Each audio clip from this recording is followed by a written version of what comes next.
Good evening, good afternoon, or good morning, wherever you are in the world, in the Pacific, in Asia, in Europe, in America, in Africa.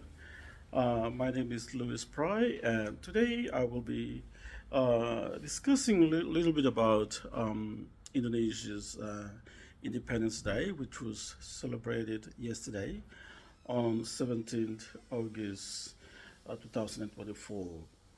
So, Indonesia recently or yesterday celebrated its independence. Indonesia has turned 79 years. So, they celebrated the 79th year of independence. So we can see that Indonesia is an old, matured nation by now. So by now, in terms of economy and politics, Indonesia is very matured. And the question is, why is Indonesia still colonizing the black people of West Papua?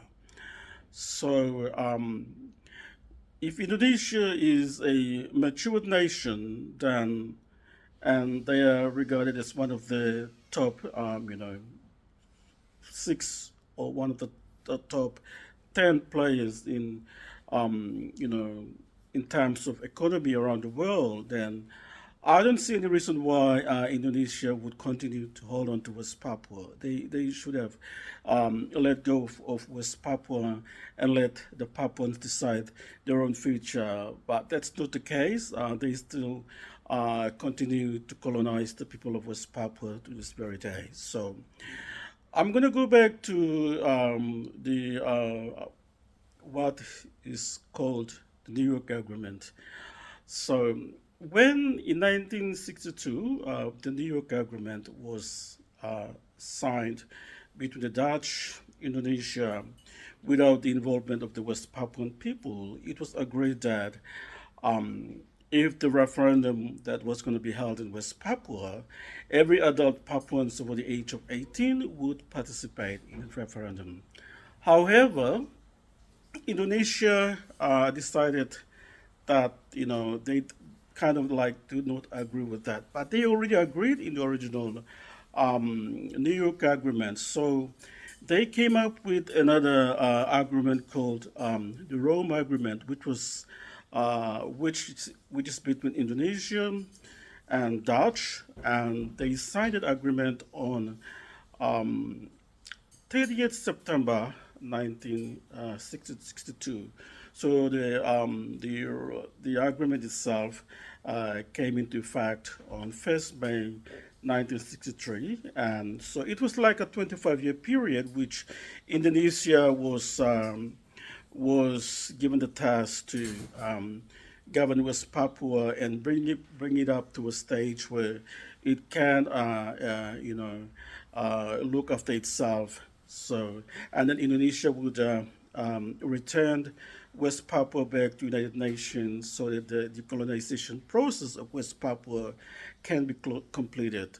So during the time, there was about 80 countries that um, you know you know that uh, you know do not agree. I mean, agree to that, but about 30 abstain or do not agree with the idea of Indonesia to to administer West Papua for the next 25 period. So anyway, they agreed to that.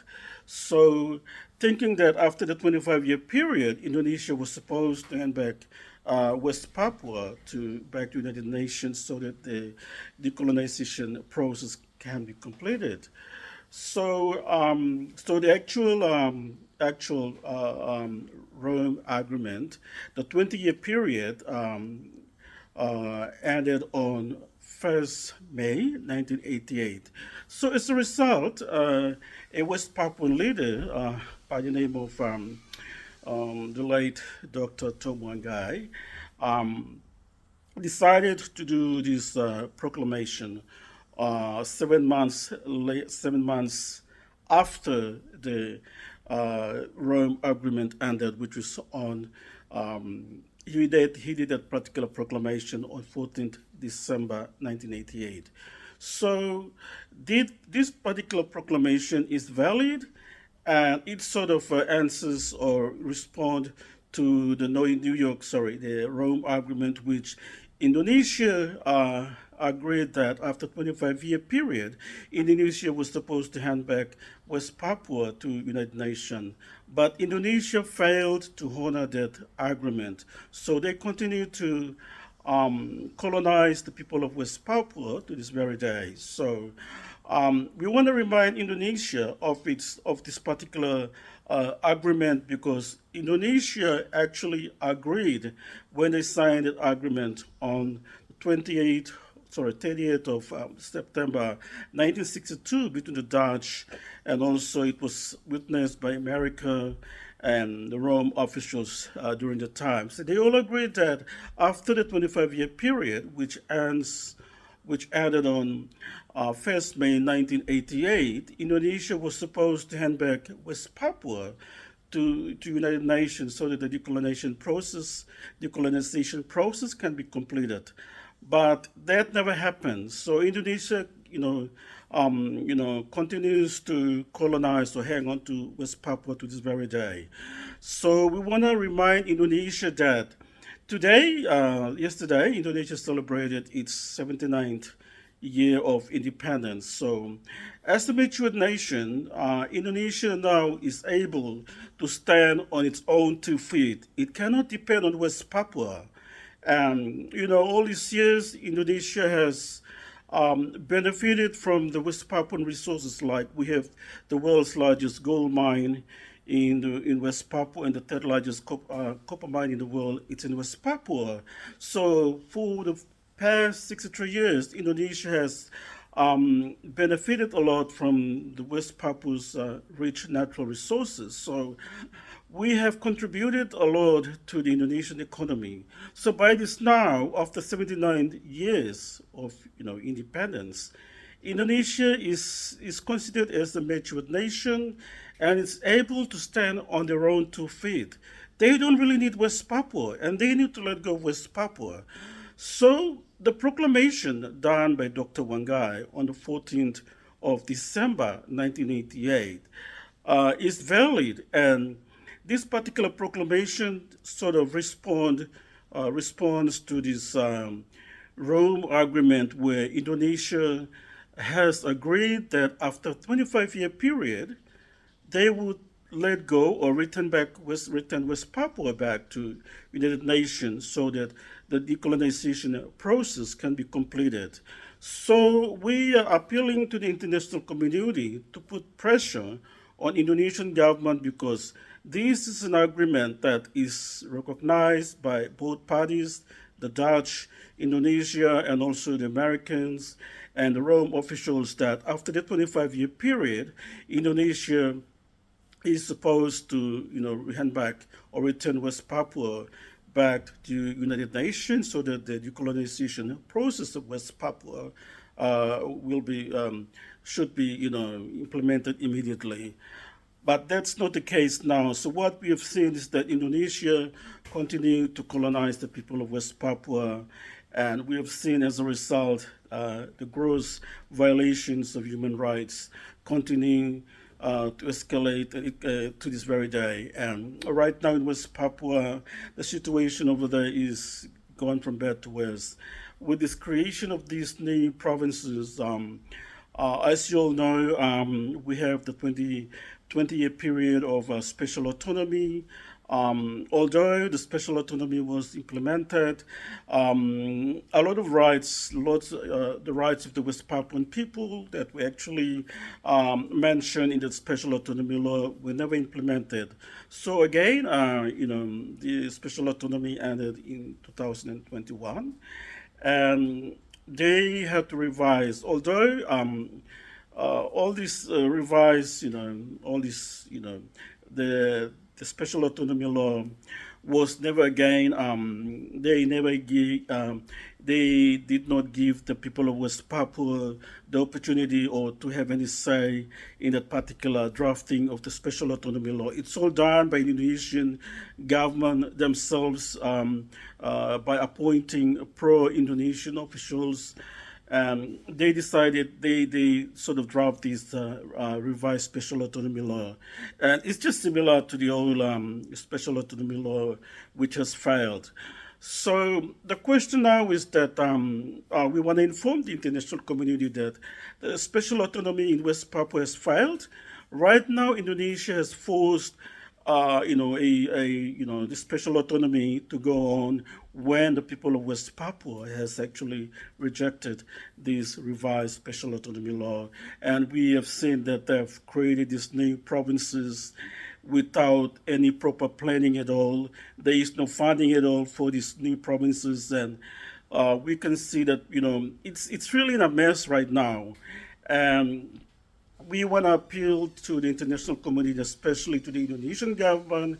We want to remind Indonesian government of that particular agreement that Indonesia signed on 30th September 1962, that after 25-year period,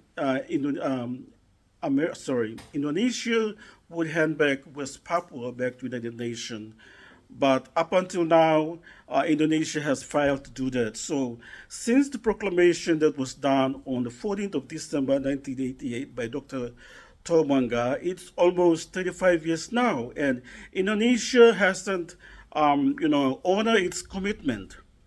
And we want to appeal to the international community to make sure that Indonesia honors his commitment, because they all agreed in that particular Rome Agreement that after the 25-year period, Indonesia, together with the Dutch, would hand back West Papua back to United Nations so that the decolonization process of West Papua can be completed. But up until now, till now, Indonesia has failed to do that, and they continue to colonize the people of West Papua. So we have seen the increased human rights violations and the killings that have been committed by Indonesian security forces since they invaded and annexed the territory of West Papua.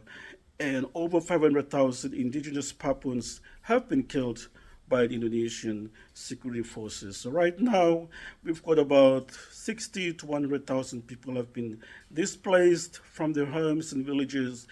And we want to question the United Nations for the role in the case of West Papua, because we believe that the people of West Papua do have the right to self-determination and independence.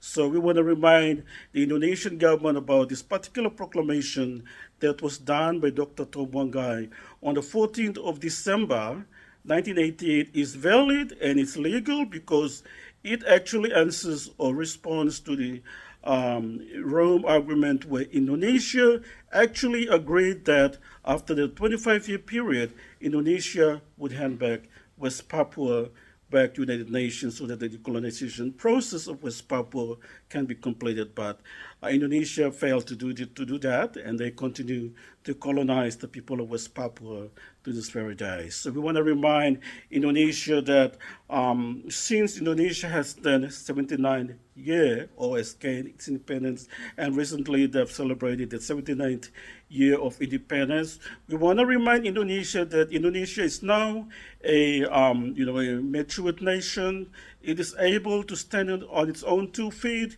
and there is no point for Indonesia to continue to colonize the people of West Papua. It must let go of West Papua, and it must agree to the proclamation that was done by Dr. Thom Wainggai on the 14th of December 1988, because Dr. Thom Wainggai actually responded to that particular Rome Agreement that Indonesia agreed that after 25-year period, Indonesia would let go of West Papua. But Indonesia failed to honor that promise, and it continued to colonize the people of West Papua to this very day. So it is our appeal to the Indonesian government that since Indonesia has turned 79 year or 1079, it is considered as a matured nation. And it is able to stand on its own 2 feet, because for the past 63 years or so, Indonesia has benefited a lot from the resources from West Papua. And by now, Indonesia is an old, matured nation, and it is able to stand on its own 2 feet. Indonesia needs to prove to the world that it is able to stand on its own 2 feet. It cannot rely on West Papua. And West Papua do have that right under international law to be free and independent. And I want to remind Indonesia again about this particular proclamation that was done by Dr. Thom Wainggai on the 14th of December 1988 is valid, and Indonesia must agree and let go of West Papua because. As I've said again, Indonesia is a matured nation now. It cannot rely on West Papua. It needs to stand on its own 2 feet and manage its own government and look after its own people. So once again, that's all I want to bring across to all of you, especially to the government and people of Indonesia, that you've recently celebrated your 79th birthday. And as a matured nation, you are able to stand on your own 2 feet, and you don't really need West Papua. Let go of West Papua. And I think by letting go of West Papua, it helps to rebuild the trust and, all these years of lying and, distrust. And so it sort of, helped, rebuild that reputation of Indonesia, because all these years has been tarnished due to the issue of West Papua, where Indonesia continued to lie in the international stage about West Papua. And this would be a good time for Indonesia to build the trust and rebuild its reputation and bring show to the world that Indonesia is a matured country. It is able to stand on its 2 feet, and it doesn't need West Papua. Thank you very much, and God bless you all. Take care.